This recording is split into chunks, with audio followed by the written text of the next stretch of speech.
नमस्कार दोस्तों, कैसे हैं आप? उम्मीद है अच्छे ही होंगे।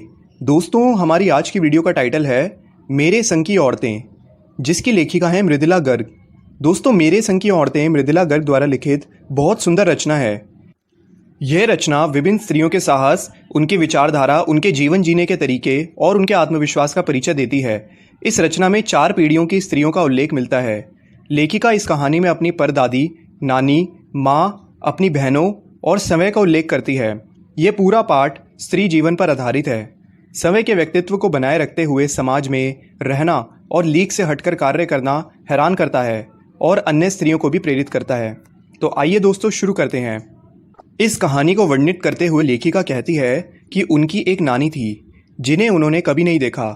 लेखिका की माँ का विवाह होने से पहले ही उनकी नानी की मृत्यु हो चुकी थी। लेखिका को अपनी नानी से कहानी सुनने का सौभाग्य तो नहीं मिल पाया, लेकिन उन्होंने नानी की कहानियों को जरूर सुना था, जिसका वास्तविक मर्म लेखिका को बाद में समझ में आया। लेखिका अपनी नानी के बारे में बताते हुए कहती हैं कि उनकी नानी एक पारंपरिक अनपढ़ और पर्दा करने वाली महिला थी, जिनके पति विवाह के बाद उन्हें छोड़कर वकालत पढ़ने विदेश चले गए। वहां से पढ़कर लौटने के बाद लेखिका के नाना पर विदेशी रहन सहन का रंग और ढंग दिखने लगा, पर लेखिका की नानी पर इसका कोई असर न हुआ था। आगे लेखिका कहती है कि जब कम उम्र में नानी ने समय को मृत्यु के नज़दीक पाया तो 15 वर्षीय इकलौती पुत्री यानी लेखिका की मां की शादी की चिंता ने उन्हें डरा दिया। उसके बाद इसी चिंता के कारण नानी पहले की अपेक्षा अधिक बोलने वाली बन गई। एक दिन नानी ने नाना से कहा कि वह उनके दोस्त स्वतंत्रता सेनानी प्यारेलाल शर्मा से मिलने को इच्छुक हैं। नाना ने बिना किसी सवाल जवाब के अपने दोस्त को लाकर नानी के सामने खड़ा कर दिया। नानी ने स्वतंत्रता सेनानी प्यारेलाल शर्मा जी से कहा, आप मुझे वचन दीजिए कि मेरी लड़की के लिए वर आप तय करेंगे। मैं नहीं चाहती कि मेरी बेटी का विवाह मेरे पति जैसे साहब से हो। आप खुद के जैसा आज़ादी का सिपाही ढूंढकर उसकी शादी करवा दीजिएगा। आगे लेखिका कहती हैं कि नानी की मर्जी के मुताबिक मेरी माँ की शादी एक पढ़े लिखे लड़के यानी मेरे पिता के साथ हो गई, जिन्हें बाद में स्वतंत्रता आंदोलन में शामिल होने के अपराध में ICS की परीक्षा में बैठने से रोक दिया गया था। लेखिका कहती हैं कि मेरी माँ, नानी और गांधी जी की तरह ही सादा और उच्च विचारों वाला जीवन जीने के आदी हो गई थी। नाना पक्के साहब माने जाते थे, वह सिर्फ नाम के ही हिंदुस्तानी रह गए थे। बाकी तो चेहरे मोहरे, रंग ढंग, पढ़ाई लिखाई सब में अंग्रेज थे। लेखिका कहती हैं कि मज़े की बात यह है कि गांधी, नेहरू या मेरे पिताजी के घरवाले हों या फिर आज़ादी की जंग लड़ने वाले ही क्यों ना हो, सभी अंग्रेज़ों के सबसे बड़े प्रशंसक थे। लेखिका अपनी माँ के बारे में बताते हुए कहती हैं कि मैंने कभी उन्हें भारतीय माँ जैसा पाया ही नहीं था। ना वह कभी हमें दुलार या लाड प्यार दी, ना कभी उन्होंने हमारे लिए खाना बनाया और ना ही कभी अच्छी पत्नी बहू होने की सीख दी। उनका ज़्यादातर समय पुस्तकें पढ़ने में गुजरता था, बाकी का समय साहित्य चर्चा और संगीत सुनने में बीतता था। जो ये काम वह बिस्तर पर लेटे लेटे ही किया करती थी। घर में पिताजी माँ की भूमिका निभा लिया करते थे। लेखिका कहती है कि छोटे से घर में 6 बच्चों के साथ सास ससुर आदि के रहते हर व्यक्ति को स्वतंत्र रूप से रहकर अपनी प्राइवेसी बनाए रखने की छूट थी। इसी प्राइवेसी का फ़ायदा उठाकर हम 3 बहनें और एक छोटा भाई लेखन को समर्पित हो गए, यानी ये लोग राइटर बन गए। आगे लेखिका कहती है कि जब मेरी माँ पहली बार प्रेग्नेंट हुई तो मेरी परदादी ने मंदिर में जाकर मन्नत मांगी कि मेरी बहू का पहला बच्चा लड़की के रूप में पैदा हो। वैसे घर में पहला बच्चा हर बहू का लड़का पैदा होता आ रहा था, लेकिन परदादी की मन्नत भी भगवान ने कुछ ऐसी सुनी कि एक के बाद एक करके 5 बेटियों ने जन्म ले लिया था। एक बार घर के सभी लोग घर से बाहर एक बारात में गए हुए थे और घर में जागरण था। अतः लेखिका की दादी शोर मचने की वजह से दूसरे कमरे में जाकर हुई थी। तभी एक चोर ने सेंध लगाई और उसी कमरे में घुस गया, पर दादी की नींद खुल गई। उन्होंने चोर से 1 लोटा पानी मांगा।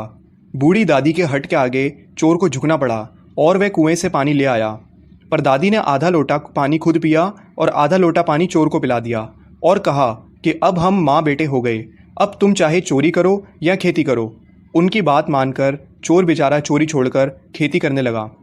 लेखिका अपनी परदादी के बारे में यही बताती हैं कि उनके सामने तो अच्छे अच्छे नामी चोर भी फंस जाया करते थे।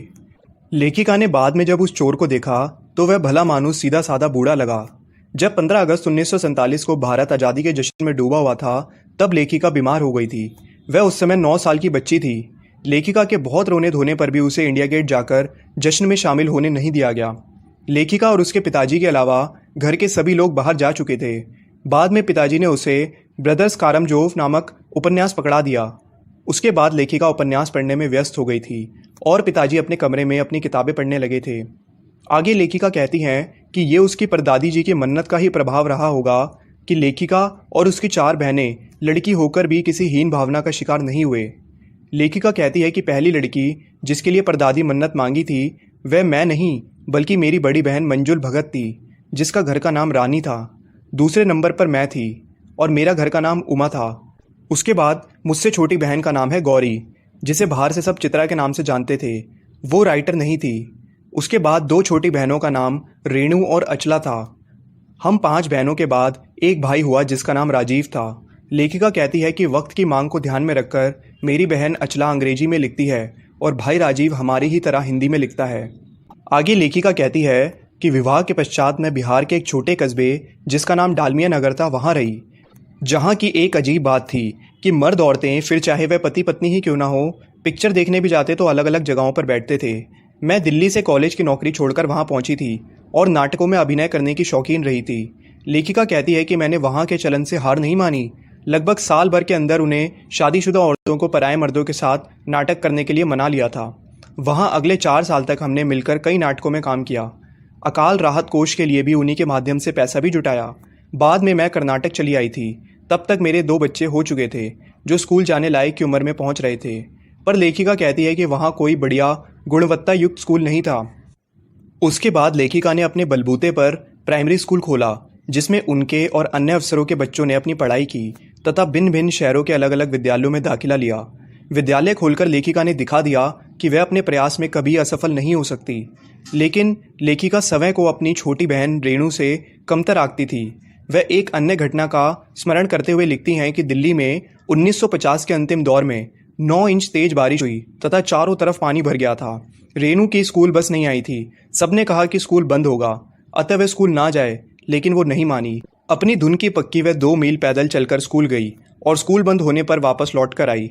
लेखिका मानती है कि अपनी धुन में मंजिल की ओर चलते जाने का और अकेलेपन का कुछ और ही मज़ा होता है। ऐसे बहुत अवसर आए जब लेखिका ने अपने जुझारू और जिद्दीपन के नमूने पेश किए, लेकिन उन्हें सबसे ज़्यादा ख्याति हासिल हुई अपनी लेखन कला में। तो उम्मीद है दोस्तों आपको इस वीडियो का एक्सप्लेनेशन समझ में आ गया होगा। आपसे मिलेंगे अगली वीडियो में, तब तक के लिए देखते रहिए खेल खेल में ज्ञान। Okay, thank you.